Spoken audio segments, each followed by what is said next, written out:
Have you ever felt you weren't equipped or ready for the task at hand? Perhaps you felt it was too much, or you weren't ready, or you didn't have the know-how. If we're honest, every one of us has at some time felt this, because the things that we engage in this life are often bigger than us, especially when it comes to the things that God has in store for us, the plans He has for us, the vocation that He gives us. It's something greater than we can ask or imagine, and something more than we can accomplish on our own. And so naturally, we come up against a wall that makes us think, I can't do this. And it's true. Apart from Him, we can do nothing. The three readings today show us what it looks like when this happens in the lives of the saints. We start with the reading from Isaiah. He was simply praying in the temple, and all of a sudden, heaven was rent open, and he's able to see the very throne of God. All through the scriptures, this terrifies people, because when they would see God, they expected to die. But Isaiah is able to see this, and all of the heavenly angels, the court of God, praising and worshiping Him, and the smoke that surrounds Him in His mysterious presence. And his first thought is, I am unclean. I'm impure. I'm not worthy to be seeing this. And yet God intervenes and purifies him and sends him on a mission. St. Paul experienced much the same in his experience on Damascus, on the road to Damascus, rather. All of a sudden, a blinding light from heaven came, and Jesus spoke to him, "Why are you persecuting me?" He thinks about this in the reading today as he's saying, I am the least of the apostles. I was the worst because I persecuted Christ. And yet, he appeared to me. He showed himself to me, as well as to all these others, Peter, James, the 500 at once. He came to them in the midst of their moment of their unworthiness to lift them up. And then, of course, in this rather famous scene from the gospel, Peter is ready to be done with his work for the day. They've fished all night. They've done hard work. He's ready to be done. But Jesus is at the shore and tells him to try one more time. You'll notice he doesn't yet call him Lord. He simply says Master or Sir.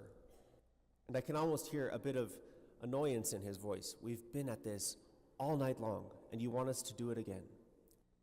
At your command, I will do it. And it's at that moment, with that little bit of obedience, that the Lord steps in to show his majesty and power. And like all the prophets of old, Peter comes to him in awe and wonder and fear.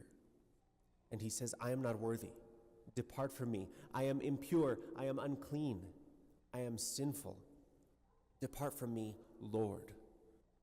All of a sudden, he recognizes the power of God at work in Jesus, and he knows he is in the presence of someone greater.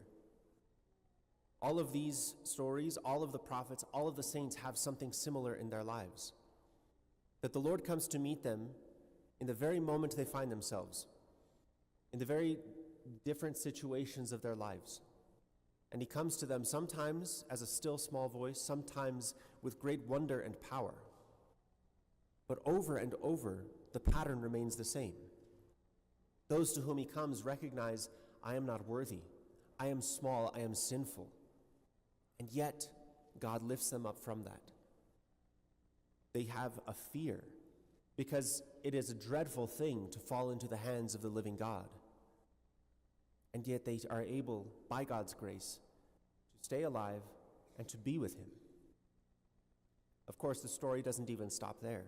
In every single one of these cases, the Lord then has a mission for these people. To Isaiah, he says, whom shall I send?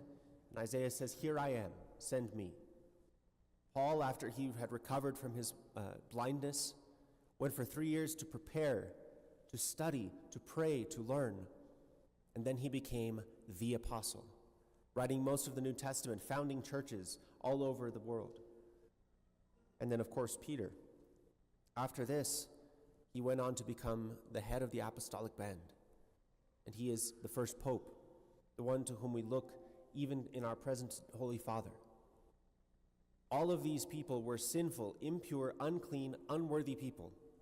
And yet, the Lord came to them and sent them on a mission, and by doing so, made them ready to do all that he asked of them.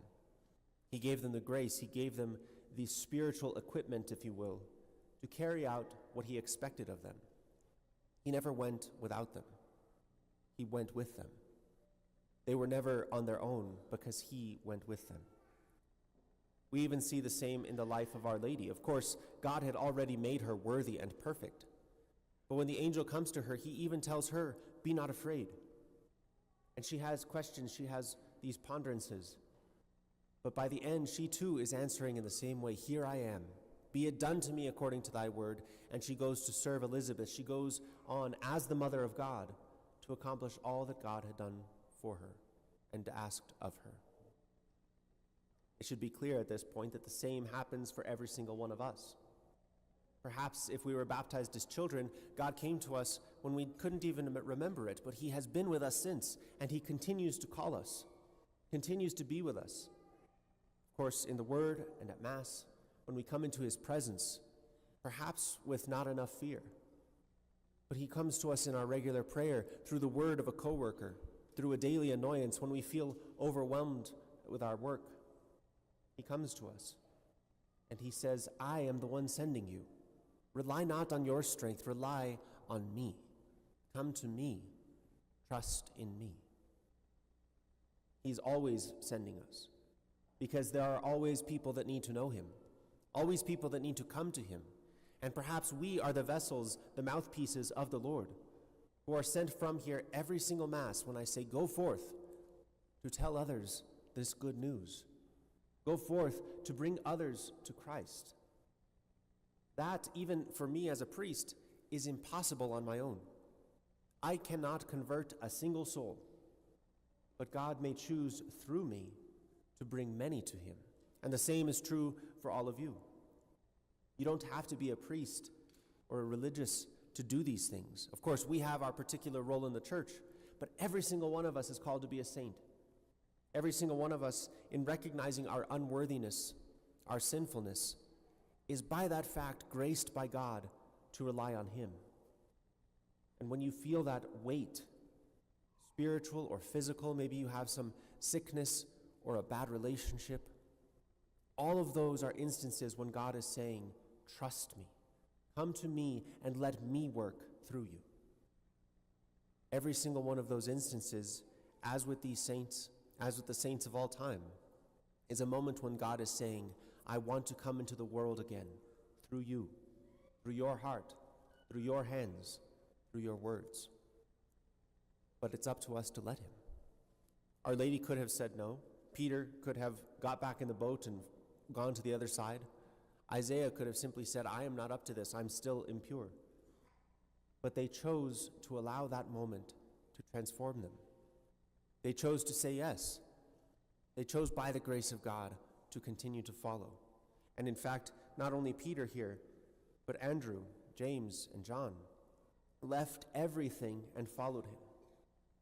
Notice the immediacy of their response and how Jesus looks down upon those who delay in other portions of the gospel. Some say, "I want to go take care of this or that, I have affairs to deal with," and they're left behind because they have chosen the world over the Lord. They have chosen their heart over his. But for those who leave things to follow God, who when he calls respond immediately, "Here I am, send me," those are the ones through whom great things are done. Those are the ones, perhaps, who continue to experience that unworthiness, that littleness, that sinfulness, but who are constantly reminded by God in prayer, we are his. We are his beloved. We are his children. He is our Father. So whatever it is in your life that is holding you back, that is keeping you in that first stage, if you will, of only feeling your unworthiness, recognize that at this moment, Christ is speaking to you. And he's about to come to you in the Blessed Sacrament, just as he came to Isaiah in that burning coal, just as he came to St. Paul in that blinding light, and just as he came to St. Peter in this miraculous catch of fish. He is coming to you today to say, "You are mine. Will you go for me, with me, through me?"